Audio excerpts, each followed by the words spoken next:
Cette vidéo décrit pas à pas les différentes étapes pour créer une visualisation d'un fichier CSV. Le fichier source affiche une ligne par jour, puis des colonnes indiquant le nombre de malades par tranche de 100 000 habitants par région pour la date indiquée, mais aussi sur la France entière pour les saisons passées. À partir de ce fichier, nous allons donc créer des graphiques très visuels avec Omniscope pour comparer les cas de grippe par saison. Par exemple ici avec une courbe de couleurs différente par saison et pour une période donnée en cochant dans la liste de droite les mois que l'on souhaite afficher. Nous pouvons également classer les régions les plus touchées par la grippe selon le nombre de malades pour 100 000 habitants ou encore selon le nombre de malades effectifs estimés. Les chiffres affichés sont des moyennes des données quotidiennes pour la période sélectionnée dans les filtres de droite. Pour une période choisie, comparons maintenant l'évolution des cas de grippe dans plusieurs régions en les sélectionnant dans la liste de droite. Et enfin, nous représenterons la France par une carte des régions de façon à mieux visualiser les zones les plus touchées par la grippe à différentes périodes. Voyons maintenant les étapes pour créer ces graphiques à partir de notre fichier et commençons par ouvrir notre espace de travail Data Manager. La première étape est d'importer notre fichier CSV à partir du bloc Fichier de données des blocs de source.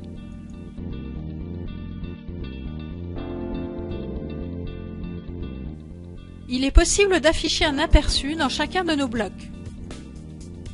Puis, il faut cliquer sur le bouton Charger pour charger les données importées dans Omniscope. Notre fichier CSV est maintenant affiché dans l'aperçu en bas de l'écran. Nous allons maintenant appliquer quelques opérations à nos données et commençons par glisser le bloc Organisateur de champs sur le schéma. Commençons par appliquer un format date au champ période et faisons un aperçu. Nous constatons que la colonne période est vide. Déroulons alors le champ période pour le voir de plus près. Le format de date d'entrée n'est pas identique à celui du fichier CSV. Il suffit simplement de réécrire le format de date dans cette zone en veillant à suivre le format de la source et les dates s'affichent à nouveau. Le format de sortie peut maintenant suivre le format de votre choix.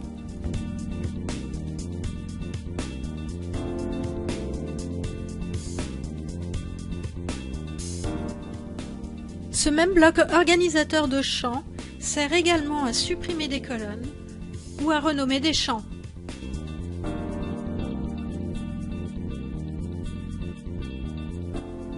Chargeons nos données pour voir l'aperçu. Maintenant, nous allons vouloir transformer les 22 colonnes des régions en deux colonnes. Une première colonne qui reprendra le contenu des entêtes, c'est-à-dire le code des régions, et une deuxième colonne qui affichera le contenu des cellules. Cette opération s'appelle dépivoter. Le nom du champ des séries de pivots est le nom de la première colonne, le contenu des entêtes. Ici, il s'agit du code région. Le nom du champ des valeurs pivots est le nom de la deuxième colonne, les valeurs des cellules. Ici, il s'agit du nombre de malades par tranche de 100 000 habitants. Enfin, il faut sélectionner uniquement les champs à dépivoter. Ici, il s'agit des 22 colonnes des régions. Dépivoter a pour conséquence de réduire le nombre de colonnes et augmenter le nombre d'enregistrements. Mais il permettra surtout, dans le cas présent, de faire un découpage par région. Pour cela, nous avons besoin de ne conserver que le code des régions dans la colonne Code région. Nous allons donc ajouter un bloc Chercher-remplacer pour remplacer ce qui précède le code par du vide dans la colonne Code région.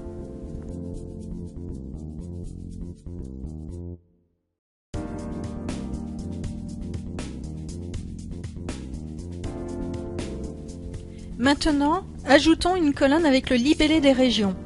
Nous allons nous servir d'une table de correspondance et nous importons donc cette table comme une nouvelle source.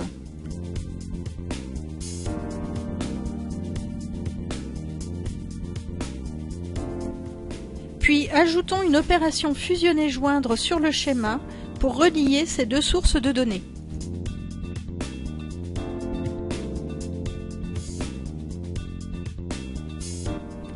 Commençons par renseigner le champ qui permet de relier les fichiers. Ici, il s'agit de la colonne qui contient le code des régions. la colonne code région du premier fichier est égale à la colonne code de la table de correspondance. Vérifions que le résultat de fusion est correct et choisissons les colonnes à conserver. Puis, exécutons.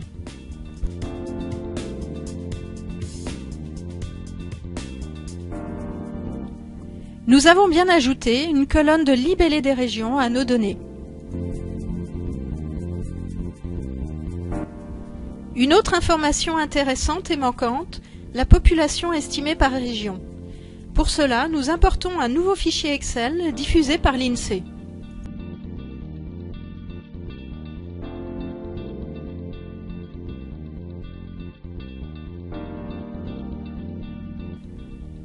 En affichant l'aperçu, nous constatons que le fichier ne propose pas de données. Il suffit simplement de sélectionner l'onglet où se trouvent les informations souhaitées. Ici, l'onglet 2014 pour les chiffres de population estimés en 2014. Cette table propose beaucoup d'informations, mais nous ne sommes intéressés que par la population totale par région. Nous allons donc sélectionner les plages de cellules recherchées en cliquant sur le bouton « Voir et sélectionner ». Commençons par définir l'entête des colonnes après l'avoir sélectionnée. Puis sélectionnons les lignes des données à conserver, ici les lignes contenant le code des régions, et cliquons sur « Définir les lignes sélectionnées ». Et maintenant, choisissons les colonnes à garder en faisant un clic sur la colonne A contenant les codes régions, puis sur Ensemble sélectionné, et ajoutons la colonne Totale en cliquant sur la colonne H, puis sur Ajouter à la sélection. L'aperçu nous montre bien une colonne avec le code région et une colonne avec la population estimée en 2014. Il ne reste plus qu'à ajouter une opération fusionner-joindre pour relier les tables et insérer la colonne population estimée en 2014 à nos données sur la grippe.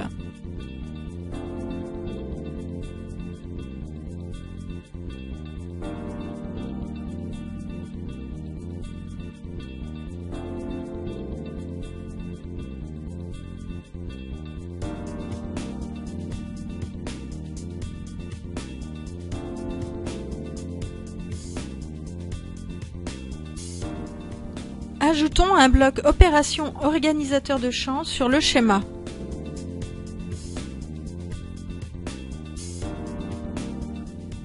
Renommons la colonne totale en population estimée 2014.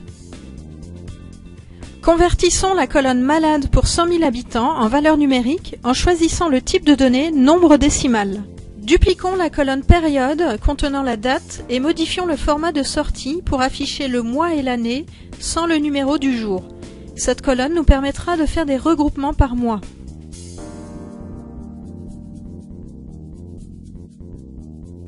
Et enfin, ajoutons un nouveau champ, nombre de malades effectifs estimés, et créons un calcul en divisant la population estimée en 2014 par 100 000 et en multipliant par le nombre de malades par tranche de 100 000 habitants.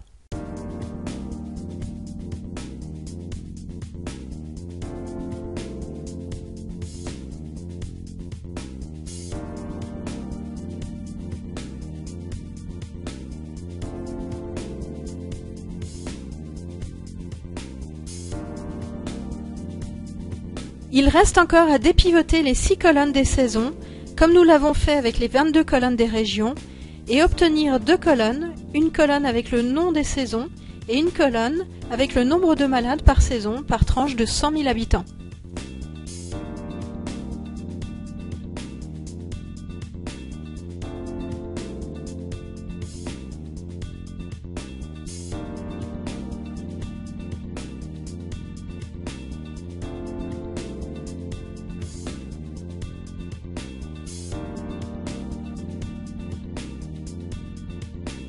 Pour terminer, enlevons les caractères inutiles dans la colonne saison.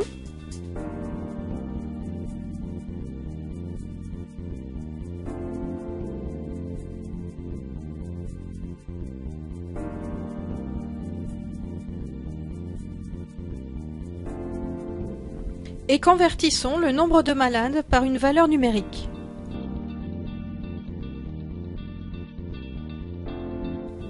Nos données sont maintenant prêtes à être visualisées dans le Data Explorer. Le Data Explorer est l'espace de visualisation des données. Les contrôles sur la droite servent à filtrer les données visibles dans les vues de l'onglet. Commençons par supprimer la vue table et par masquer certains contrôles pour une meilleure lisibilité.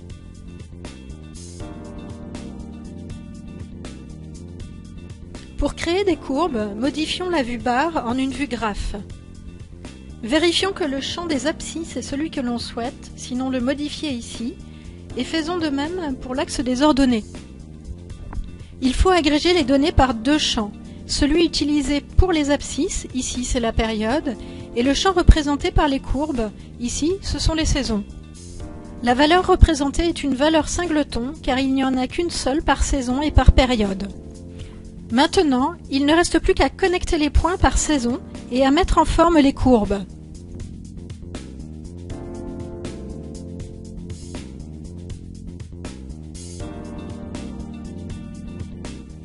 Et nous pouvons commencer à naviguer dans les périodes en utilisant les filtres à droite.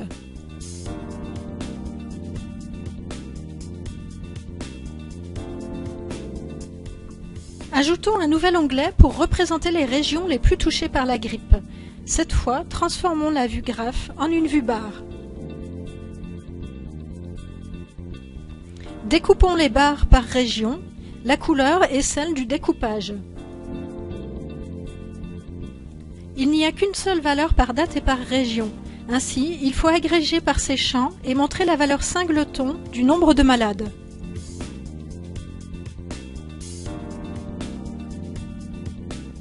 Choisissons maintenant l'indicateur à montrer dans les valeurs.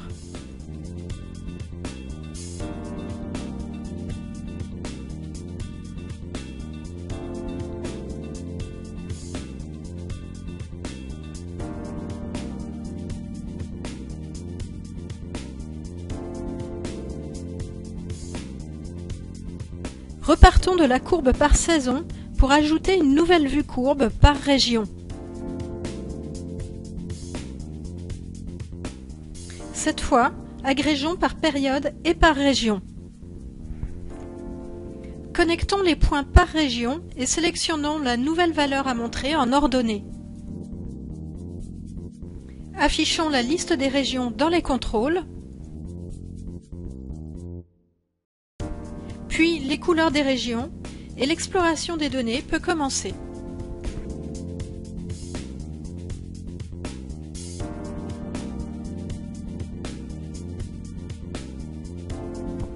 Enfin, voyons comment créer une carte. Ajoutons une vue carte dans un nouvel onglet vide.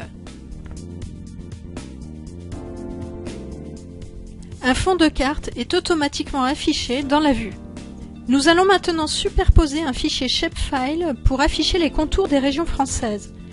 Des fichiers shapefile sont disponibles sur des sites d'Open Data.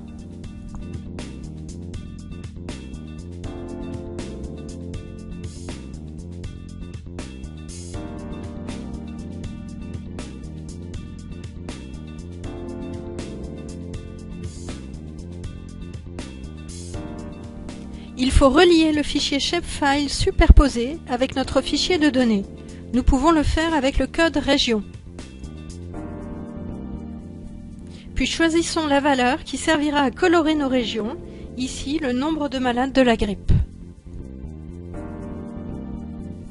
15 minutes ont suffi pour visualiser les données d'une table CSV ou autre de façon dynamique.